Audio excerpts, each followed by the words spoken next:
Olá pessoal, tudo bem? Estamos começando mais um MIDI Saúde. No programa de hoje eu vou conversar com o médico reumatologista, especialista em dor, Hassan Judas, sobre osteoporose.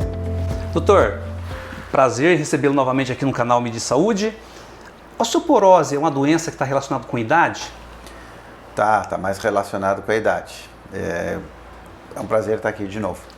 É mais comum, é mais frequente, né, em homens com mais de 70, 75 anos e em mulheres com mais de 65 anos. Mas existem pacientes hoje que nos seus 40 e poucos já podem ter osteoporose por diversas causas, né? A gente ouve muito falar, de uma forma popular, que a osteoporose é uma doença que na verdade a deficiência de cálcio leva à osteoporose. Tem relação a isso mesmo ou não, doutor? Tem um pouco de relação, sim. Até agora, nesse último Congresso Brasileiro de Reumatologia, se falou muito sobre isso. Faz mal ou não faz mal tomar leite, né? Porque o leite contém muito cálcio. Quem toma leite morre mais, não sei o quê. Leite é para bezerro, não é para o ser humano. O ser humano é o único que toma leite. Então, foram feitas várias pesquisas e está relacionado ao metabolismo do cálcio. Só que tomar cálcio sozinho, a eficácia dele é muito baixa, né? Tem que geralmente fazer ingestão do cálcio juntamente com a vitamina D que permite a absorção do cálcio a nível do intestino, e não faz mal tomar leite não, é bom tomar leite, claro, tomar alguns cuidados, preferir o semidesnatado, algumas outras coisas assim, mas no geral é bom tomar leite, sim. Agora, quais são as principais manifestações dessa doença, doutor? Então, a osteoporose, ela é uma doença, inicialmente ela é silenciosa. O grande perigo da osteoporose é uma doença que ela mata muito. Mata? Mata muito. Osteoporose? Exato. Por quê? Porque a fragilidade, ela leva, falando de uma maneira que o pessoal de casa possa entender, ela deixa os ossos, todos os ossos do corpo inteiro, da tua cabeça, da tua coluna, do teu braço, das pernas, deixa tudo furadinho por dentro. Ele fica tudo furadinho, então ele fica muito frágil. Eu tenho pacientes que se encostaram no balcão e quebrou a costela. Então aí tu imagina isso num paciente idoso, às vezes tem deficiência, tem dificuldade para caminhar, falta de força. Esses são os de maior risco, né? Cai um tombo no banheiro, quebra o quadril assim, tranquilamente. E 30% desses pacientes que quebram o quadril vêm a morrer em um ano. 30%. 30%. Então a mortalidade é muito grande. E o pior de tudo dessa doença é que a osteoporose, na sua grande maioria das vezes, tem um bom tratamento. O tratamento dela é muito eficiente. Existe uma possibilidade muito grande da reversão completa da osteoporose. Então não tem por que numa doença que tem cura e que mata muito ao mesmo tempo ficar sem tratamento. Mas hoje, se tu parar na rua, mulheres com mais de 65 anos, que estão em tratamento para osteoporose, tu vai ver que de repente tu encontra uma só. Mas se tu parar para fazer o diagnóstico dessas 10, que uma está em tratamento, 5 na verdade vão ter osteoporose. Então 4 não estão tratando. A grande maioria não se trata. E é aí que está o risco, a falta de tratamento. E como não dá sintoma, eu não sinto nada. Eu pergunto às minhas pessoas, você já fez ou o senhor já fez o exame, que é a densitometria óssea, para ver? Não sinto nada, doutor. Não tem nada disso aí não. Então eles não compreendem que é uma doença que não dá sintomas. Eu tive pacientes que quebraram a coluna, vértebras da coluna, depois de um espirro ou tosse. Meu Deus. Então dá uma tosse, a pressão dentro do tórax aumenta e fratura. Quebra tudo e vai achatando as vértebras. Então eles vão ficando corcundinha. Aí tu vai vendo aqueles vozinhos às vezes assim, ó, bem corcundinha. É por causa dessas fraturas da osteoporose. E essas fraturas não têm reversão, a gente não consegue reverter. E aí ficam com dor crônica. Eu tenho muitos pacientes, eu tenho problema na coluna, não sei o quê, não sabe dizer direito, tem uma dor que eu morro, não importa o que eu tomo, nada melhora. Aí tu vai fazer exame, tem um pouco de artrose na coluna, mas não é aquilo a causa da dor. Tu vai investigar, tem lá uma fratura, lá no meio da coluna, causada por osteoporose. Então, assim, o paciente, a osteoporose não se desenvolve rapidamente, é uma doença mais lenta. Então, ele já deve ter osteoporose há vários anos e não vem sendo tratado. Mas como que a pessoa vai identificar, então, se ela é silenciosa, como que vocês diagnosticam? Então, como que o paciente vai buscar ajuda se ele não sente a manifestação? Então, pelo conhecimento. E o médico que cuida desse paciente tem que pensar nisso. Mesmo ele não sendo um especialista, os médicos eles são treinados para identificar. Então assim, ó, qualquer paciente, qualquer mulher com mais de 65 anos tem que fazer essa densitometria. Até antes. Hoje a recomendação da densitometria é antes. Hoje a mulher pode começar a fazer isso assim que entrar na menopausa. Mulher entrou na menopausa, a gente recomenda que faça uma densitometria a cada 2 ou 3 anos para ir acompanhando, para pegar sempre no início essa doença. Então eu tenho mulheres aqui que com 40 e poucos anos a gente já está recomendando a densitometria. Então qualquer mulher que está na menopausa, né, mulheres que têm alguns tipos de doença, tipo artrite reumatoide ou lúpus, diabetes, hipotireoidismo, tem um risco maior. Então peça para o seu médico para fazer a densitometria, né, para ver a questão da osteoporose, e os homens também, né? Então assim, ó, pacientes que já estão na menopausa, pacientes que são acamados, têm dificuldade para caminhar, esses são os de alto risco. Mas no geral, as mulheres acima dos 50, os homens acima dos 60 devem começar a fazer a densitometria todo ano ou a cada 2 anos, dependendo os fatores de risco que tem. Aí é o médico que vai orientá-la de quanto em quanto tempo tem que fazer. Mas assim, eu incluiria a densitometria numa mulher de 50 anos ou mais nos seus exames de rotina anual. Claro. Ela não faz do colesterol todo ano, faz um eletro do coração todo ano, faz exame hemograma, uma glicemia, junto com isso fazer a densitometria. Deveria. Você citou fatores de risco, né? E quais são esses fatores de risco, doutor? Bom, tem uma questão da genética, né? A gente pergunta, a tua mãe, tuas irmãs, tuas tias, alguém da família tem osteoporose? Então, é um fator de risco, a questão genética. Segundo, o peso do paciente. Quanto mais magro, maior o risco.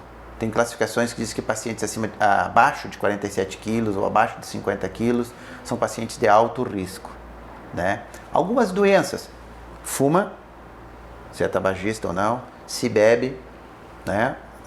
Um pouco mais do que o socialmente, né?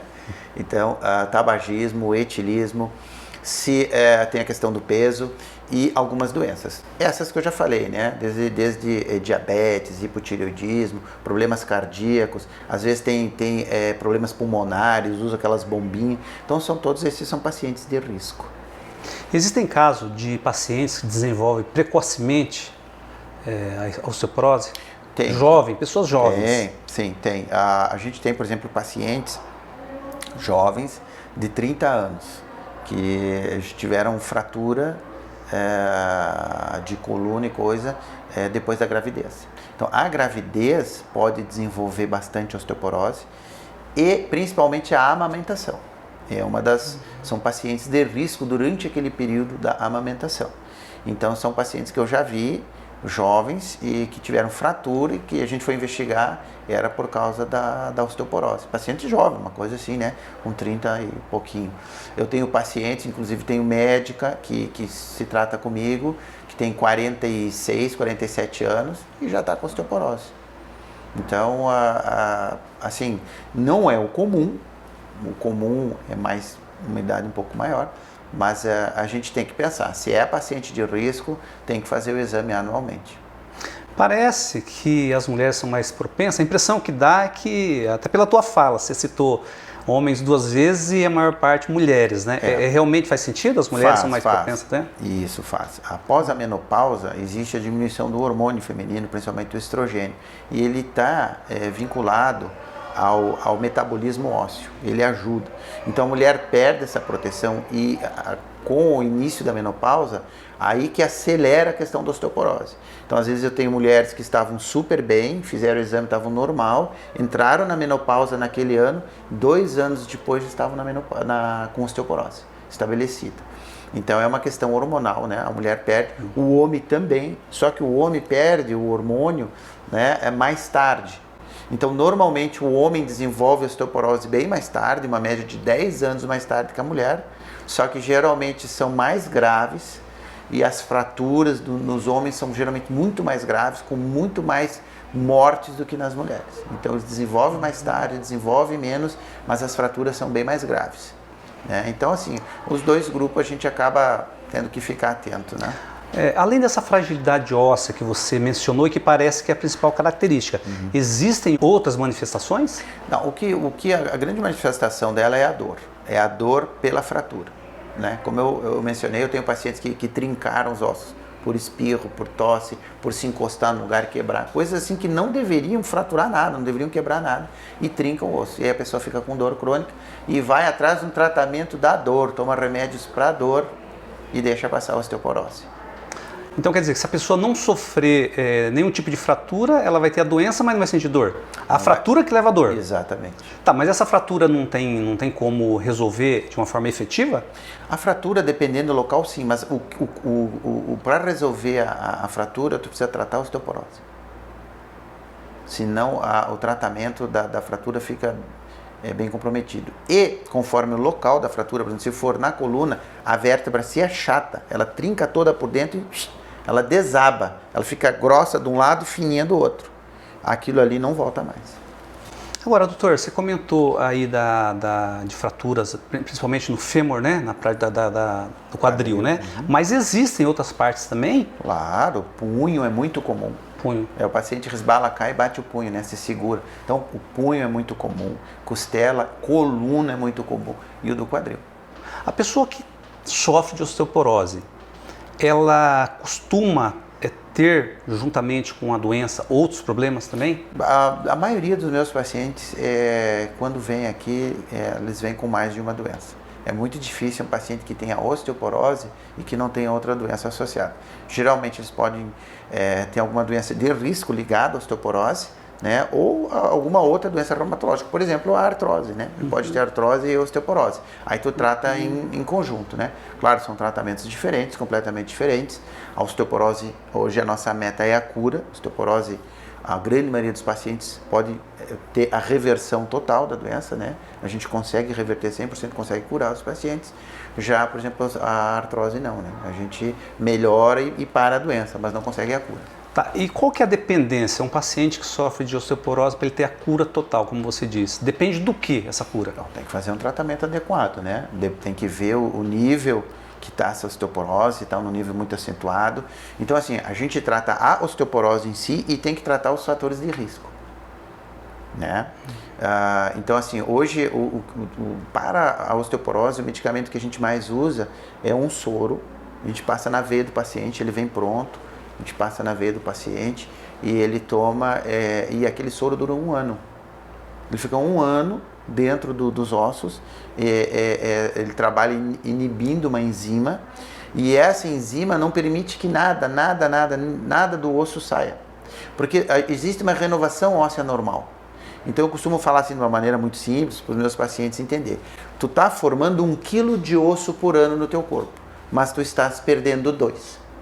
Então, todo ano tu está ficando 1 quilo a menos, e isso tá comendo teus ossos por dentro, estão ficando tudo furadinho. Então, a primeira coisa que a gente faz, esse medicamento, é o bloqueio total. E a gente faz um acerto com medicamentos, com outros exercícios, etc., e controla outras doenças que possam vir a interferir nesse tratamento, para quê? Objetivo número 1, não perder mais nada. Então, o soro é para isso, ele não deixa sair mais nada. Tu não perde mais nada a partir daquele momento. E a gente interfere no mecanismo para aumentar a ganho. Então, se tu ganhava 1 e perdia 2, agora tu não perde mais nada e no lugar de ganhar 1, tu vai ganhar 2.